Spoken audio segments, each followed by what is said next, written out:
What's your motherfucking rule? Say so. Fuck around and get your goddamn ass.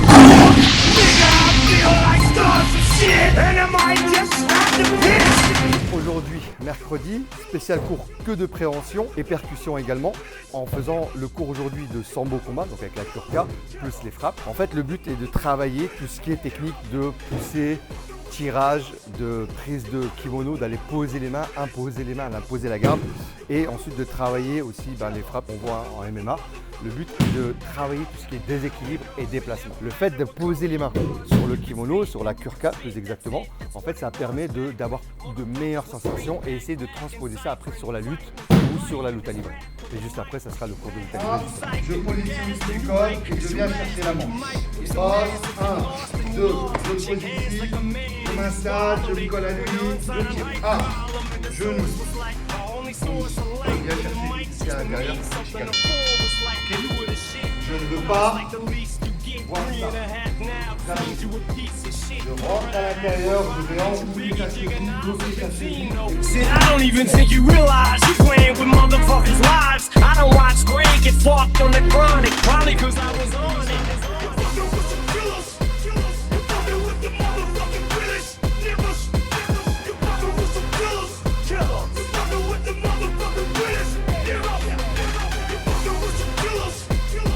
Et je ne veux pas taper. Moi, il faut que je pied, l'enrouler au niveau des orteils. Just black ski mask, chainsaw massacre, cure past me the AK-47, rock out, yellow tape the intersection. Quand je sois en mouvement, de faire la garde, c'est-à-dire à celui qui va saisir le mieux, qui va imposer sa garde. Load the clips, lock 'em in. Got a black 4-5, call it Box Revenge. I'm a motherfucking animal. Lil John B. Cannibal. Every nigga in Atlanta know. Dear Mr. President Barack Obama. Right after you catch Osama. Just let Oprah know that I won't ever stop saying bitch ain't home.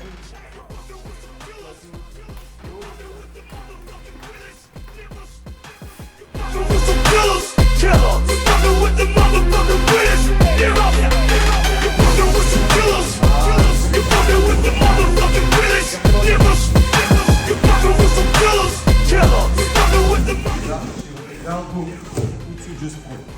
Je suis sorti complètement. Je rentre la main. 1, 2. Je stabilise, je réduis.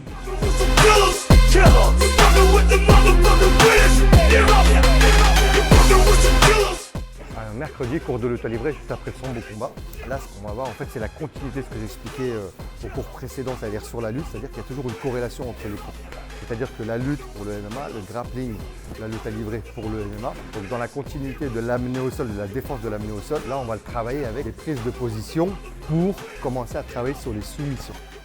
Voilà. Donc ce qui nous intéresse aujourd'hui, c'est cette position-là, qui est multidirectionnelle, c'est-à-dire que je peux attaquer nord, sud, ouest. Je me retrouve dans cette position-là, contrôle, je rentre. 1, 2, une fois que je viens connecter tout de suite, là, 1, 2, je pousse, je rentre, je pose. Exact. Là, bon, là. Mais tu vois, mon épaule, elle est pousse avec les orteils maintenant.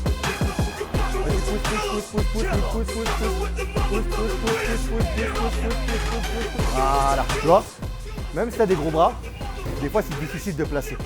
Et une soumission, quand tu fais un étranglement ou une clé, peu importe, c'est pas automatique. C'est pas parce que c'est pas comme quand tu travailles juste technique, le défenseur il va taper tout de suite. Ok, donc c'est un étranglement, là, carotide, jugulaire, et là, également. 2 veines qui passent ici. Il faut savoir qu'il y a 200 km/h de pression dans chaque veine. Okay. En fonction de l'état de fatigue de votre partenaire ou de votre adversaire, en fait, vous allez pouvoir l'endormir.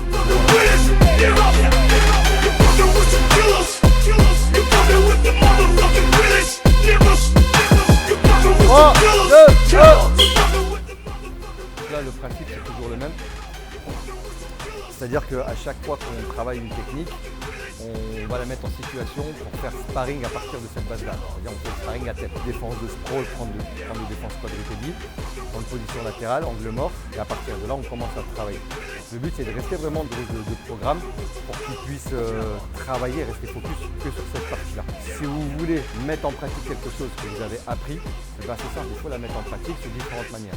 Faible intensité, répétition, c'est-à-dire ce qu'on appelle des drills, et ensuite en combat, en randonnée, en newaza ou peu importe comment vous appelez ça. Dès que je suis en combat, je me force à aller rentrer dans des positions ou des postures qui vont me mettre justement, qui vont me mettre dans cette difficulté-là, c'est-à-dire le fait d'aller chercher ce que j'ai appris. Comme des restes au sol.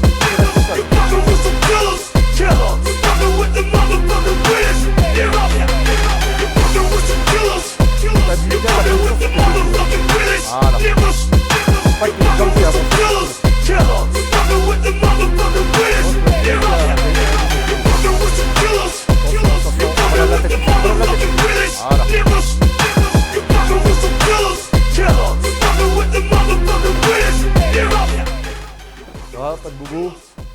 Qui a tenté l'étranglement bras-tête? Je ne demande pas si j'ai réussi, je demande qui a tenté. Essayez, pensez. Okay, c'est ça le plus important. Si on travaille une chose, si on vous apprend quelque chose, on vous enseigne quelque chose, le but c'est d'essayer de le mettre en pratique. Qui a compris comment ça fonctionne? Donc ça c'est le plus important. C'est 1. Avoir compris ce qu'on a fait. 2. Comprendre comment ça fonctionne. 3. Essayer de le mettre en pratique. Okay, donc la prochaine fois, quand vous commencez à faire un randori avec quelqu'un, si on commence au sol, dites-vous une chose, dans la posture que j'ai, dans la forme de physique que j'ai et le partenaire que j'ai en face, qu'est-ce qui est possible, qu'est-ce qui n'est pas possible. Si le mec il n'a pas de coup, je ne me dis pas je vais travailler sur la guillotine. Okay, peu importe, ça prend 3 minutes, 4 minutes et à la fin vous l'avez, ben, ça prendra le temps qu'il faut. Le chemin c'est 99% pour y arriver et les 1% c'est quand je vais serrer. Je prends toujours l'exemple du serpent. Le serpent, il vous enroule, il vous enroule, il vous enroule, il vous enroule. Une fois qu'il a fini d'enrouler, il fait quoi? C'est là où il commence à contracter. Pas avant. Mettez-vous, comment dire, mettez-vous au défi. C'est ça que j'ai envie de dire. Faites-vous le pari de « je vais y arriver ». Merci à tous. Oh ça.